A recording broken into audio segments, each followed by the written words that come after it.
So hi guys, most welcome to future links academy. और आज हम पढ़ रहे हैं ह्यूमन रेस्पिरेटरी सिस्टम। आज हमारे साथ क्लास में चिंटू भी है, सो आपको चिंटू से भी मिलने का मौका मिलेगा। ह्यूमन रेस्पिरेटरी सिस्टम, या फिर हम ऐसा कहें how our body use the air we inhale. Inhale का मतलब होता है ब्रीथ इन, मतलब सांस अंदर लेना। ओके, तो हमारी बॉडी उसे कैसे यूज करेगी, हमने ये इस टॉपिक के अंदर सीखना है। हमारी बॉडी उस एयर को कैसे यूज करेगी, इससे पहले हम एक बार ये जान लेते हैं कि हमारी बॉडी ब्रीथ इन करती किसे है। ये हमारे नोज के आसपास एयर है। हमें ऐसा लगता है कि हमारी बॉडी ऑक्सीजन को यहाँ से अंदर लेके जाती है, नहीं, जबकि ऐसा नहीं होता। हमारे यहाँ पर एयर में जो कुछ भी है, हमारी बॉडी उन सभी गैसेस को इनहेल कर लेती है, जैसे 78% nitrogen, 21% oxygen and the rest of gases. For example, अगर कोई इंसान किसी ऐसे रूम में है जहाँ पे बहुत सारी टॉक्सिक गैसेस छोड़ी हुई है, जहरीली गैसेस छोड़ी हुई है, तो अगर वो वहां पे जाके इनहेल करता है, अगर वो वहां पे जाके सांस लेता है, तो वो जहरीली गैसेस भी उसके अंदर चली जाएंगी। उसके बाद क्या होगा वो आपको पता ही है। बट पॉइंट ये है कि इसका मतलब हमारी बॉडी हमारे नोज के आसपास जो भी गैसेस होती हैं वो उन सबको इनहेल कर लेती है। अब उसके बाद क्या होता है, जैसे ही यहाँ से गैसेस अंदर जाती हैं तो यहाँ पे होते हैं हेयर्स। सर जूम करके दिखाओ ना please. Okay Chintu, 1 second. So अगर हम इस वाले पार्ट को जूम करके देखते हैं, जैसे ही एयर यहाँ से जाती है तो एटमॉस्फेयर के अंदर बहुत सारे डस्ट पार्टिकल्स होते हैं। उसमें से जो बड़े बड़े डस्ट पार्टिकल्स हैं, ये हेयर्स इन डस्ट पार्टिकल्स को यहीं पे रोक लेते हैं। सो जैसे ही एयर यहाँ से अंदर जाती है, उसके बाद ये वाला क्वेश्चन आता है जहाँ पे बहुत सारा म्यूकस होता है, जो आपको गीला गीला सा मटेरियल दिख रहा है कि जब बच्चे छींक मारते हैं तो उनकी नोज से बाहर आता है। सो ये होते हैं म्यूकस। इसका काम क्या है, बड़े बड़े डस्ट पार्टिकल्स तो यहाँ पे एब्जॉर्ब हो गए थे, बट जो उससे भी छोटे छोटे डस्ट पार्टिकल्स हैं वो यहाँ पे सारे के सारे चिपक जाते हैं। मतलब अगर मैं नोज पे दिखाऊं तो यहाँ पे करके वो डस्ट पार्टिकल्स चिपक जाते हैं। ठीक है, अब इन डस्ट पार्टिकल्स के दो केस हो सकते हैं। अगर मैं इसका ही इंटरनल स्ट्रक्चर दिखाऊं तो कुछ ऐसा होगा। यहाँ पर अभी म्यूकस है और यहाँ पर डस्ट पार्टिकल चिपके हुए हैं और यहाँ पर बड़े वाले डस्ट पार्टिकल चिपके हुए हैं। ठीक है, अब यहाँ पे दो केस हो सकते हैं। पहला केस कि ये हमारी ब्यूकल कैविटी से होते हुए यहाँ से होते हुए इसोफेगस में चला जाता है। मैंने आपको अपनी लास्ट वीडियो में बताया होगा कि आगे होती है ट्रैकिया, मतलब विंड पाइप, और इसके बैक साइड में होती है फूड पाइप। तो वो ट्रैकिया से होते हुए स्टमक में चली जाती है और हमारा स्टमक उसे डाइजेस्ट कर लेता है। ओके, ये दूसरा केस क्या होता है, कई बार ये नोज में सूख जाती है और फिर आपने देखा होगा कि कुछ बच्चे अपनी नोज में, नाक में उंगली डालते हैं और उसे निकालने की कोशिश करते हैं ऐसे। सो आपने बच्चों को ऐसे करते हुए देखा होगा, तो ये उस प्रोडक्ट को बाहर निकाल रहे होते हैं। ओके, सो जो एयर हमने इनहेल की थी उसमें से डस्ट पार्टिकल छट चुके हैं और यहाँ पे आएगी सिर्फ एयर। यहाँ पे जैसी एयर आती है, यहाँ पे बहुत इंपॉर्टेंट एरिया है। यहाँ पे एक खास टाइप के रिसेप्टर्स होते हैं जिन्हें हम बोलते हैं कीमो रिसेप्टर्स। इनका काम होता है किसी भी स्मेल को डिटेक्ट करना, चाहे वो हमारी मदर के द्वारा बनाई हुई बहुत डिलीशियस फूड हो या फिर किसी गंदे नाले की स्मेल हो। उसके बाद हमारी एयर यहाँ से लैरिंक्स से होते हुए नीचे जाती है और यहाँ पे आता है लैरिंक्स। लैरिंक्स में आपको यहाँ पे जूम करके दिखाता हूँ नेक्स्ट पेज पे। सो एयर यहाँ से होते यहाँ लैरिंक्स तक पहुंच जाती है। मैंने यहाँ पे लैरिंक्स जूम करके दिखाया हुआ है। जो ये वाला एरिया है इसे हम बोलते हैं लैरिंक्स, और ये बहुत खास है। अगर मैं आपको इसका अपर सरफेस दिखाऊं तो ये कुछ ऐसा होता है। यहाँ पे क्या है, ये जो आपको ए टाइप या जो वी टाइप पोर्शन दिख रहा है, इसे हम बोलते हैं वोकल कॉर्ड्स। और जब ये आपस में टकराते हैं तो उससे साउंड प्रोड्यूस होती है, इसलिए हम इसको वॉइस बॉक्स भी बोलते हैं। अच्छा जी, उसके बाद जैसे ही वोकल कॉर्ड खत्म होती है, उसके बाद जो आपको नीचे दिख रहा है ये है ट्रैकिया, मतलब कि विंड पाइप, ये वाली। ठीक है, विंड पाइप भी बहुत खास है। इसके ऊपर यहाँ पे आपको दिख रहा होगा कि ये विंड पाइप के ऊपर एक ये रिंग्स टाइप स्ट्रक्चर होता है, इसको हम बोलते हैं कार्टिलेजियस रिंग्स। और इनका क्या खास काम है, जब भी हम एकदम इनहेलेशन करते हैं या फिर एक्सहेलेशन करते हैं, ये जो इसका सरफेस है ये आपस में कोलैप्स ना कर पाए। जैसा आपने देखा होगा कि जब हम गुब्बारे को, गैस को सक करते हैं, एकदम जब हम गैस को बाहर निकाल देते हैं तो गुब्बारे का सरफेस आपस में टच कर जाता है, ताकि इसका सरफेस आपस में कोलैप्स ना कर जाए, इसलिए यहाँ पे कार्टिलेजियस रिंग्स होती हैं। ओके, और ये सी शेप की होती हैं कुछ इस तरह की, जैसे कि आपको इस एनिमेशन के अंदर दिख भी रहा होगा। अच्छा, उसके बाद क्या होता है, अब ट्रैकिया के यहां तक एयर पहुंच गई है। इसके बाद क्या होता है मैं आपको नेक्स्ट पिक्चर में दिखाता हूँ। सो अब एयर पहुंच चुकी है यहां तक। अगर मैं इसको जूम करके दिखाऊं तो एयर अब यहाँ पे है। यहाँ पर आके ट्रैकिया के दो पार्ट्स हो जाते हैं, एक लेफ्ट लंग में जाता है और एक राइट लंग में। इसे हम बोलते हैं ब्रोंचस। ये है लेफ्ट ब्रोंचस और ये है राइट ब्रोंचस। उसके बाद ब्रोंचस भी दो पार्ट्स में डिस्ट्रीब्यूट होता है, जैसे कि यहाँ पे हम जूम करके देख पा रहे हैं, इसे हम बोलते हैं ब्रोंचियोल्स, इन्हें हम बोलते हैं ब्रोंचियोल्स। और ब्रोंचियोल्स के टर्मिनल पे, ये तीनों ब्रोंचियोल्स के टर्मिनल्स हैं, ब्रोंचियोल टर्मिनल्स पे एक ही आपको ग्रेप्स की गुच्छी जैसा कुछ दिख रहा होगा, इसे हम बोलते हैं एल्वियोलाई। और अगर हम एक की बात करते हैं तो उसे हम बोलते हैं एल्वियोलस। ओके, और इनके ऊपर ये जो आपको ब्लू ब्लू से दिख रहा है और जो रेड रेड से दिख रहा है, बहुत सारी ब्लड कैपिलरीज हैं जो इसके ऊपर दिख रही हैं। मैं आपको वीडियो में दिखाता हूं कि इसके बाद एयर के साथ क्या होता है। सो यहाँ पे आपको दिख रहा है कि ब्रोंचियोल से होते हुए एयर जा रही है एल्वियोलस की तरफ, और ये एल्वियोलस है, इसके ऊपर बहुत सारी ब्लड कैपिलरीज कवर्ड किए हुए हैं उसे। अगर हम इसे काट के इसके अंदर देखते हैं तो यहाँ पर क्या है, एल्वियोलस के साथ यहाँ पर ब्लड कैपिलरीज चिपकी हुई हैं जिनके अंदर आरबीसीज घूम रही हैं, और ऑक्सीजन एल्वियोलस से आरबीसीज के अंदर आ रही है और वो आरबीसीज के साथ चिपक जाती हैं, और यही से ही एक्सचेंज होता है कार्बन डाइऑक्साइड का। अगर मैं आपको यही चीज इमेज की हेल्प से समझाऊं, एल्वियोलस के अंदर यहाँ से ऑक्सीजन आती है, और क्योंकि यहाँ पे ऑक्सीजन की अमाउंट बहुत ज्यादा है, आपको पता है नेचर का लॉ है कि हमेशा फ्लो होता है हायर कंसंट्रेशन से लोअर कंसंट्रेशन की तरफ।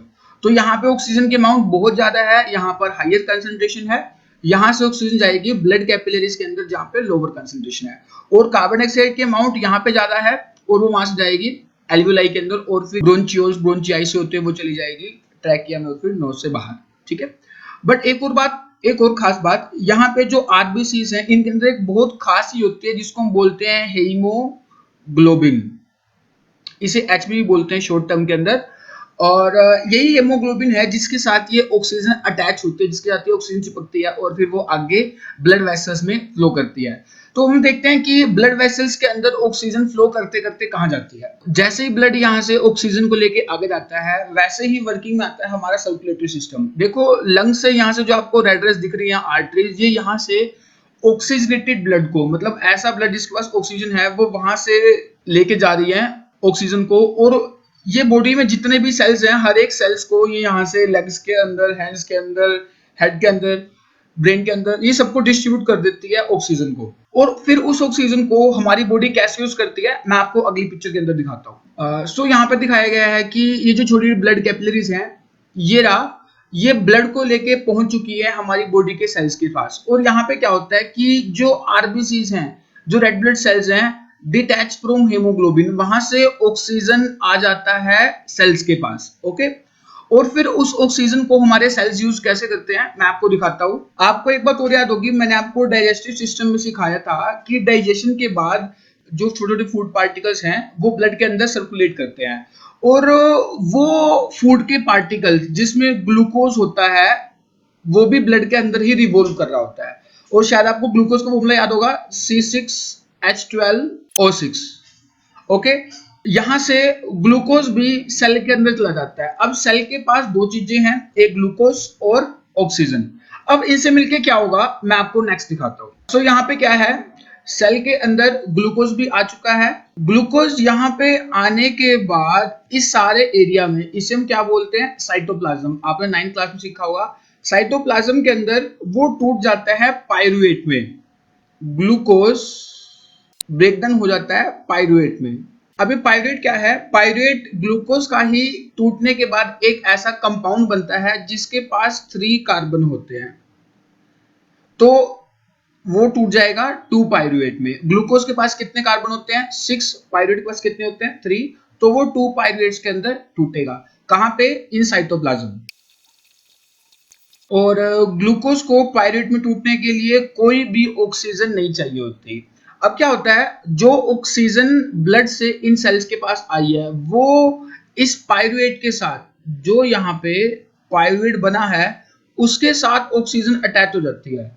और कहाँ पे, माइटोकॉन्ड्रिया के अंदर। माइटोकॉन्ड्रिया के अंदर दोबारा से रिएक्शन होती है।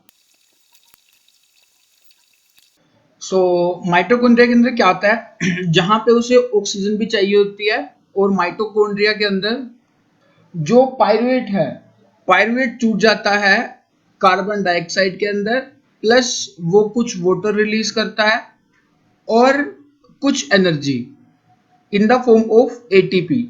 और वो एटीपी की अमाउंट कितनी होती है, 38 एटीपी। और अगर इसे बैलेंस करना हो तो हम यहाँ पर और यहाँ पर 6 लगा देते हैं और ये कंप्लीट रिएक्शन है। और इसी प्रोसेस को हम बोलते हैं रेस्पिरेशन। मैं एक बार आपके लिए रेस्पिरेशन की फॉर्मल डेफिनेशन लिखता हूँ।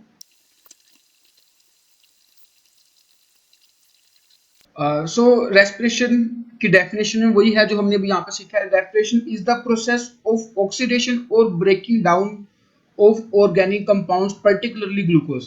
मतलब ग्लूकोज का टूटना, breaking down of glucose particularly glucose to release of energy. और यहाँ पे हम देख रहे हैं कि यहाँ पे एनर्जी रिलीज हुई है और वो स्टोर हुई है in the form of ATP. और इस टाइप की रेस्पिरेशन को हम बोलते हैं aerobic respiration. Aerobic respiration. So मैं थोड़ा सा इसे क्लियर कर देता हूँ। सो अभी हमने सीखा रेस्पिरेशन के बारे में। और रेस्पिरेशन दो टाइप्स की होती है। एक होती है एरोबिक रेस्पिरेशन। एरोबिक रेस्पिरेशन जो अभी हमने एग्जांपल देखा वो एरोबिक रेस्पिरेशन था, जहां पे ऑक्सीजन कंप्लीटली अवेलेबल होती है फुल अमाउंट में। अगर ऑक्सीजन कम अमाउंट में अवेलेबल है या फिर बिल्कुल ही है नहीं, तो हम उसको बोलते हैं एनारोबिक रेस्पिरेशन, जहां पर लेस और नो ऑक्सीजन।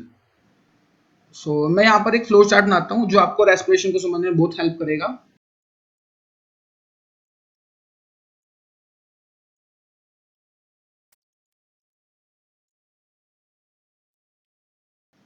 सो हमने देखा कि रेस्पिरेशन दो टाइप्स की होती है, एक एरोबिक रेस्पिरेशन और एक एनारोबिक रेस्पिरेशन। एरोबिक रेस्पिरेशन में ऑक्सीजन फुल अमाउंट में होती है, जैसा कि आपको यहाँ पर दिख रहा है। एनारोबिक में या तो ऑक्सीजन लेस होती है या फिर होती नहीं। ठीक है, अगर ऑक्सीजन कम है तो वो रिएक्शन कहाँ पे होगी? साइटोप्लाज्म में। मतलब यहीं पर ही जो ग्लूकोज है, जो पायरुवेट है, वो भी यहीं पे ब्रेक डाउन हो जाएगा और प्रोडक्ट में क्या बनेगा? Lactic acid, lactic acid plus energy. But जो एनर्जी यहाँ पे बनेगी उसकी अमाउंट बहुत कम होगी। और जो एनर्जी होती है वो यहाँ पे बहुत कम होती है, वो होती है सिर्फ 2 एटीपी, एडिनोसाइन ट्राइफॉस्फेट। एटीपी का मतलब यहाँ पे है एटीपी, एडिनोसाइन ट्राइफॉस्फेट। जो ये लैक्टिक एसिड है, ये रिएक्शन तब होती है जब हमारी बॉडी को ऑक्सीजन की नीड हो बहुत ज्यादा। मतलब जब हम बहुत देर तक भागते रहते हैं, तो आपने नोटिस किया होगा कि हमारे जो लेग की मसल्स होती है वहां पे दर्द होना स्टार्ट हो जाता है। ऐसा क्यों? क्योंकि वहां पे लैक्टिक एसिड इकट्ठा हो जाता है। वहां पे कार्बन डाइऑक्साइड, वाटर और बहुत सारी एनर्जी बनना तो ये चाहिए था, बट बनता क्या है? Lactic acid. बिकॉज हमें ऑक्सीजन की नीड उस वक्त बहुत ज्यादा होती है, बट ऑक्सीजन हमारे पास इतनी पहुंच नहीं पाती। तो कम ऑक्सीजन के कारण यहाँ पे लैक्टिक एसिड बनना स्टार्ट हो जाता है। और वो लैक्टिक एसिड जैसे हमारी बॉडी में इकट्ठा होता है, मसल्स के अंदर इकट्ठा होता है, तो हमें पेन होनी स्टार्ट हो जाती है। ओके, उसके बाद है एनारोबिक रेस्पिरेशन। ये एग्जांपल है एनएरोबिक का, और ये भी एग्जांपल है एनएरोबिक का, जहां पे ऑक्सीजन या तो लैक होती है या फिर होती ही नहीं। तो इस केस में क्या प्रोडक्ट बनेगा? चलो देखते हैं। इस केस में प्रोडक्ट बनता है इथेनॉल, कार्बन डाइऑक्साइड और एटीपी। और ये ह्यूमंस में नहीं होती, क्योंकि एब्सेंस ऑफ ऑक्सीजन में तो ह्यूमन जिंदा नहीं रह सकते। तो ये कहां पे होती है? ये होती है यीस्ट के अंदर। ये एक माइक्रो ऑर्गेनिज्म होता है, यीस्ट के अंदर ये होती है। और यही प्रोसेस होता है, आप केमिस्ट्री में पढ़ोगे कि हम इससे इथेनॉल प्रेपरेशन भी करते हैं, और जिसे हम बोलते हैं फर्मेंटेशन। ओके, मैं यहाँ पे कुछ डेफिनेशंस लिख देता हूँ आपके लिए, so you can note down this definitions. जैसे कि हमने देखा, ड्यूरिंग रेस्पिरेशन एनर्जी प्रोड्यूस होती है और वो स्टोर होती है as an ATP molecule. ATP molecule कैसे बनता है? एडीपी ऑलरेडी होता है। एडीपी का मतलब है एडिनोसाइन डाइफॉस्फेट। और इससे आपको साफ अंदाजा लग रहा होगा, डाई मतलब दो और फॉस्फेट मतलब दो फॉस्फेट थे इसके साथ। और अब हमें इससे एनर्जी कैसे मिलती है? जो ये एटीपी है, एटीपी ट्राइफॉस्फेट, जो फॉस्फेट हैं वो जुड़े हुए हैं। अब जैसे ये सेल के अंदर रिएक्शंस होगी, एंडोथर्मिक रिएक्शंस, उसमें से वाटर की हेल्प से, H2O की हेल्प से एक फॉस्फोरस छूटेगा, 30.5 किलो जूल पर मोल एनर्जी रिलीज होगी। ऐसे जब ये टूट के चला जाएगा तो वाटर इसके साथ अटैच होगा, ये भी टूट के चला जाएगा, तो इतनी एनर्जी फिर रिलीज होगी। और इस बार थोड़ी सी कम एनर्जी रिलीज होती है। And the next is mechanism of breathing. Breathing मतलब सांस को लेना और छोड़ना। ब्रीथिंग जनरली दो टाइप की होती है। एक होती है इंस्पिरेशन, मतलब एयर को इनहेल करना, अंदर लेके जाना, और दूसरा होता है एक्सपीरेशन, मतलब एयर को बाहर निकालना। हमें अगर इनहेल करना है, एयर को अंदर लेना है, तो जनरली हमें हमारी बॉडी के दो ऑर्गन्स की हेल्प लेनी होती है। एक होता है डायफ्राम, ये एक flat muscular piece like structure है, यहाँ पे आप यहाँ पे देख सकते हो, इसे हम बोलते हैं डायफ्राम। ठीक है, जैसे ही हमें एयर को इनहेल करना होता है, डायफ्राम कॉन्ट्रैक्ट होता है और वो नीचे आ जाता है, मतलब कि ये सिकुड़ के नीचे आ जाएगा। और आप यहाँ पे बैलून में भी देख सकते हो, जब ये रबर नीचे आएगी तब ये जो बैलून है ये एयर को बाहर से अपनी तरफ अपने आप ही खींच लेगी। यही सेम काम यहाँ पे होता है कि जो डायफ्राम है वो कॉन्ट्रैक्ट होता है, जिसके कारण जो एयर है वो वहां से हमारी बॉडी के अंदर आ जाती है। ओके, उसके बाद यहाँ पर एक खास टाइप की मसल्स होती हैं लंग्स के बाहर, जिन्हें बोलते हैं इंटरकोस्टल मसल्स, और ये कॉन्ट्रैक्ट होती हैं तो हमारी थोरेसिक कैविटी यहाँ से अपवर्ड जाती है और बाहर आती है, जिसके कारण एयर अंदर आ जाती है। और जब हमें एक्सेलेशन करनी होती है, मतलब एक्सपिरेशन करना होता है, तो उल्टा होता है। डायफ्राम है वो रिलैक्स करता है, ठीक है, मतलब वो फ्लैट हो जाता है क्योंकि ये ऊपर धक्का मारेगा अब। ठीक है, और जो इंटरकोस्टल मसल्स हैं वो भी यहाँ पे रिलैक्स करती हैं, जिसके कारण यहाँ से ऊपर पुश और यहाँ से इनवर्ड पुश होता है और एयर यहाँ से बाहर निकल जाती है। इसको हम बोलते हैं एक्सहेलेशन। ओके स्टूडेंट्स, और ये कुछ ऐसा होगा जैसे इस नीचे वाले रबड़ वाले बैलून को अगर हम अंदर की तरफ पुश करते हैं तो जो ये वाले बैलून्स हैं ये एयर को बाहर निकाल देंगे। Okay, I hope the concept is clear to you. Hope आपको ये पूरा कंसेप्ट समझ में आया होगा। आप प्लीज इस वीडियो को लाइक कीजिए, अपने फ्रेंड्स के साथ शेयर कीजिए और कमेंट में मुझे बताइए कि आपको वीडियो कैसी लगी। Okay, thanks.